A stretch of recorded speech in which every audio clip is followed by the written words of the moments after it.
62일 남은 대선 2030의 마음은? 자, 일단 이 과정 가운데서 각 후보들의 지지율은 어느 정도까지 와 있는지 상당히 궁금합니다. 그래서 제가 대형 미디어월에 나가서 직접 짚어드리겠습니다. 자, 국민의힘의 내용 속에 대선 후보 지지율 어떤 변화를 보이고 있을까요? 자, 지금 대형 미디어월에 크게 시원하게 띄워봤습니다. 함께 보시죠.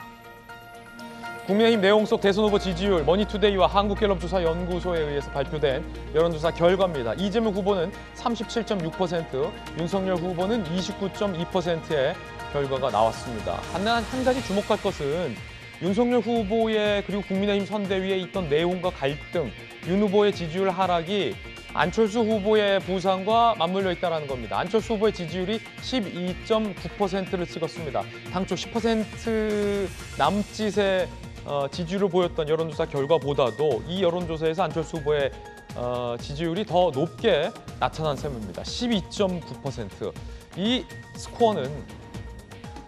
이 스코어만 본다면 이번 대선에서 단일화는 굉장히 불가피해졌다라는 상황으로 판이 변했다라고 진단할 수 있을 것 같은데,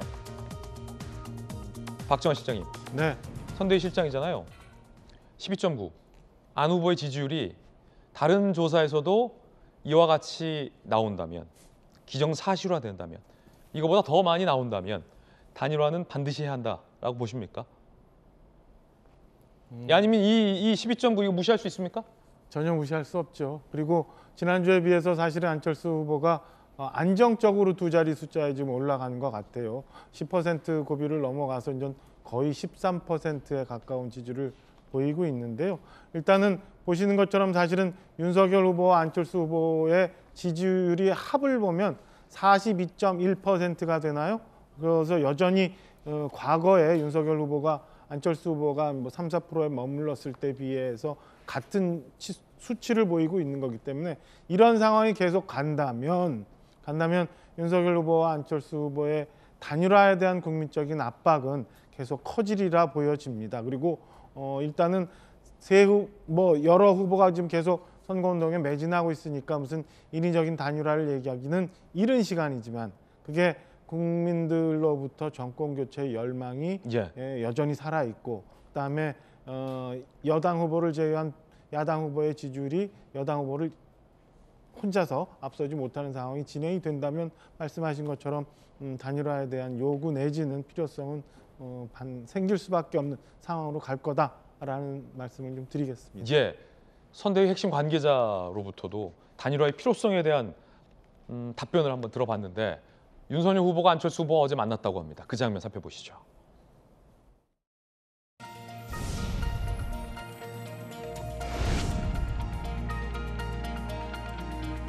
윤석열 후보님하고 나란히 서 계셨는데 어떤 대화 좀 나누셨나요? 그냥 바로 옆에서 새 덕담만 했습니다. 후보 선임이 해체 선언하셨는데 이거 좀 어떻게 보셨나요? 다른 당 이야기니까요. 잘 되기를 바랍니다. 후보님하고 만나시거나 대화하실 계획은 없으세요? 따로 지금 어떤 후보님들과 만날 계획은 잡혀 있지 않습니다.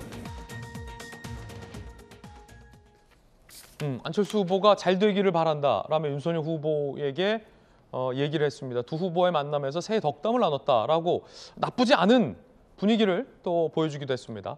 두 번째 여론조사를 제 뒤에 크게 띄워봤습니다. 이번 선거에서 2030 세대에 대한 구애 각 후보들에게 있었죠. 2030들은 현재 어떤 후보를 얼마큼 지지할까도 궁금합니다. 현재 스코어입니다. YTN과 리얼미터의 조사 발표. 이재명 후보가 2030 33.4%의 지지를, 윤석열 후보는 2030으로부터 18.4%의 지지를 받고 있습니다. 이건 2030에 한해선 여론조사입니다. 이재명 후보와 윤석열 후보와의 2030 지지 격차가 꽤 벌어지고 있는 것 살펴볼 수 있습니다. 또 한 가지 흥미로운 건 윤석열 후보의 2030 지지율은 18.4%인데 안철수 후보의 2030 지지율이 오차범위 아니긴 합니다만 19.1%의 상당한 지지를 받고 있다는 겁니다. 또 한 가지 흥미로운 건 윤석열, 안철수 두 후보의 2030 지지율을 합쳐보면 37.5%로 이재명 후보의 33.4%보다 물론 오차범위 아니긴 하겠습니다만 수치상으로는 높아진다는 대목입니다. 이 여러 가지 의미를 함유하고 있는데 일단 첫 번째 전용기 의원. 네. 이재명 후보가 2030으로부터 33.4%의 지지를 받는 이유 뭐라고 보십니까? 뭐 기본적으로는 저는 실용주의에서 입각해서 볼 수 있을 것 같습니다. 결국에는 그 이재명 후보가 보이고 있는 강점은 보수와 진보로 나눌 수 없는 2030들의 이제 합리적인 이제 특성을 잘 파악하고 있고, 이것이 실용주의적으로 나한테 얼마나 도움이 되는 정책들을 제시해 줄 수 있는지를 보는 것이 이제 이재명 후보의 강점이었는데, 이런 부분에서 아마 2030들의 지지를 어느 정도 얻지 않았을까 하는 그런 생각을 가지고 있습니다. 그렇군요. 자, 그럼 두 번째 질문 이재명 기자. 보면 윤석열 18.4, 안철수 19.1, 둘이 합치면 37.5. 앞서서 본 장면은 안철수 후보가 윤석열 후보에 대해서 나쁘게 이제 얘기하고 있지 않은 상황. 단일화 될 걸로 보십니까? 선거에서 보통 인물과 정책보다 공약보다 구도가 더 중요하다 얘기합니다. 구도라는 게 뭐냐면 결국은 다자 구도로 계속 가느냐 아니면 양자 구도로 바뀌느냐, 결국은 유권자의 선택지가 어떻게 달라지냐에 따라서 선거 결과는 달라진다. 이제 구도가 가장 중요하다 얘기를 하는데, 지금 말하는 것처럼 앞서서 저희가 지지를 봤을 때 마찬가지지만 윤석열 후보, 안철수 후보의 합의, 이재명 후보보다 앞섰을 경우에는 이건 단일화가 불가피한 거죠. 그렇게 구도가 바뀔 수밖에 없다 그러면 결국은 이런 이제 여론의 흐름이 만약에 설까지 계속 이어진다 그러면 결국은 단일화는 불가피하게 가야 된다, 이런 생각이 드는데, 사실 그건 굉장히 국민들한테 불행한 결과일 수도 있습니다. 왜냐하면 앞서 말한 것처럼 그렇게 되면 모두가 다 단일화가 할 것이냐 말 것이냐, 단일화의 승자가 누구냐에 관심이 집중되겠죠. 그러면 인물과 공약이 관심을 받을 수 있는 여지가 줄어드는 겁니다. 그만큼 굉장히 구도로 가는 것이 과연 바람직하지는 않다, 이런 생각이 드는데, 결국은 지금 이제 그런 구도로 점점점 가고 있는 게, 글쎄요, 사실 이준석 대표가 선대위를 이제 나오면서 선대위 직위를 물러나면서 했던 얘기가, 이로써 세대 결합론은 무산될 것이다, 이렇게 얘기를 했었습니다. 세대 결합론이라는 게 뭐냐면 결국은 2030 세대와 60대 이상이 결합을 해서 여권에, 그러니까 민주당의 주요 지지층인 40대, 50대를 포위하면 당연히 이길 수 있다, 이런 구상이었던 거죠. 근데 사실 이것도 잘 들어보면 그러니까 이준석 대표가 없으면 2030 세대가 지지하지 않을 것이다, 이런 얘기이기 때문에 사실은 어떻게 보면 굉장히 좀 오만한 발상할 수 있는 거죠. 그러니까 정치인이라는 건 본인이 쓰임을 받는 도구인 건데 본인이 없으면 2030 세대가 없다, 이렇게 얘기를 했기 때문에, 근데 결국은 나타난 결과는 이렇습니다.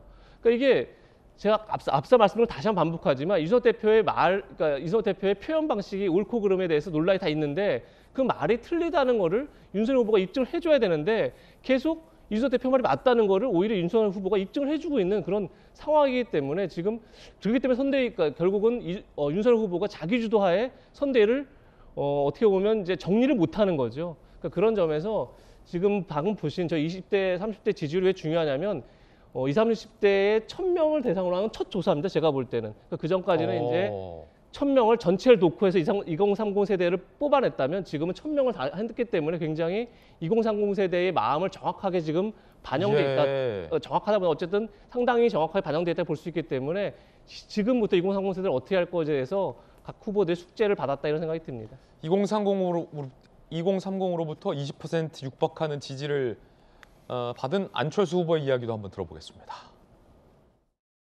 제가 원래 처음 정치를 시작한 이유가 2030의 문제를 해결하기 위해서였습니다.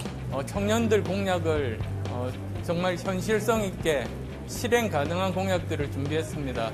앞으로 더 인정받을 수 있도록 더 노력하겠습니다. 1월 초까지는 지지율 2자리 숫자로 올리는 것이 목표이고, 2월 초순이 되면 3강구도, 트로이커 구도를 만들겠다. 저는 그렇게 말씀드렸는데, 일단 약속은 저는 지킨 것 같습니다. 누가 도덕성 면에서 가족 문제에 대해서 얼마나 준비가 잘 되어 있고 제대로 된 국가 비전을 가지고 있고 전문성을 가지고 있는가, 그런 잣대로 비교를 하는 과정에서 점차 저에 대한 재평가가 일어나는 것이 아닌가. 안철수 후보는 나에 대한 재평가다라고 얘기를 했습니다. 자, 그럼 이번 선거에서 가장 중요한 건 역시 이 정권 교체의 필요성에 국민의 얼마가 공감하느냐라는 문제일 것 같습니다. 함께 보시죠. 이 여론조사 결과 자, 국민의힘의 내용에도 불구하고 정권 교체에 대한 여론이 과반을 넘었습니다. 51.0%가 정권은 교체돼야 한다라고 답변을 했다는 거죠. 이에 반해 정권을 유지해야 된다라는 응답은 35.8%에 불과했습니다. 여전히 국민의 절반 이상이 김광삼 변호사님, 정권을 교체해야 한다라는 여론이 굉장히 굳건하다. 51%는 아예 안 된다, 이 정권 바꿔야 된다라고 여전히 응답하고 있다는 거군요. 근데 저희 여론조사만 보면 야당 후보가 적어도 50%, 51%의 지지를 얻어야 하는 거거든요. 예. 근데 오히려 저것보다 훨씬 미치지 못하는 지지를 얻고 있어요. 그런데 제가 볼 때는 근데 저도 뭐 수없이 많은 얘기를 듣죠. 너무나 이게 의혹, 비리 덩어리에 야당, 여당 두 후보가 있기 때문에 찍을 사람이 없다. 이제 그런 얘기를 많이 해요. 그래서 그런데 이제 최근에 들어와서는 약간 유권자들이 눈을 돌리기 시작했다. 그게 바로 안철수 후보라는 생각을 해요. 그래서 지금 카톡이랄지 SNS에 돌아다니는 채점표가 있습니다.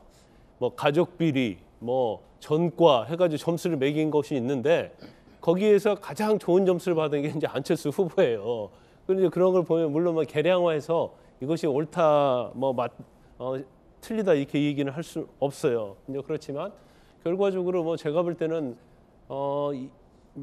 구정 전까지 어떤 여론조사 추이 이런 것들에 의해서 결국 단일화를 할 가능성이 굉장히 높아지고 있다 이렇게 하나 보고 제가 2030 표심과에서 한 말씀 드리면 사실 역대 선거 중에서 되게 2030은 약간 진보 성향이 강했어요. 근데 이번에는 굉장히 알 수 없거든요. 그런데 이재명 후보가 됐건 윤석열 후보가 하는 걸 보면 우리가 교원 영색이란 말을 많이 하잖아요. 뭔가 마치 뭐 교묘한 말과 모습으로 속이려고 하고 그다음에 알랑거리는 그러한 것들밖에 보이지 않아요. 그러니까 어느 한쪽도 아주 굳건하게 2030의 표심을 가져갈 수 있는 상황이 아니다. 그러면 결과적으로 정말 가져가고 싶으면 이러한 교원 영색을 할 게 아니라 진정한 모습을 보여야 한다. 공정이면 공정, 정치이면 정치에 있어서 그래야지 2030의 표를 가져올 수 있고 대선에서 승리할 수 있다. 저는 그렇게 봅니다. 예, 김광삼 변호사님의 개인적 견해 들어봤습니다.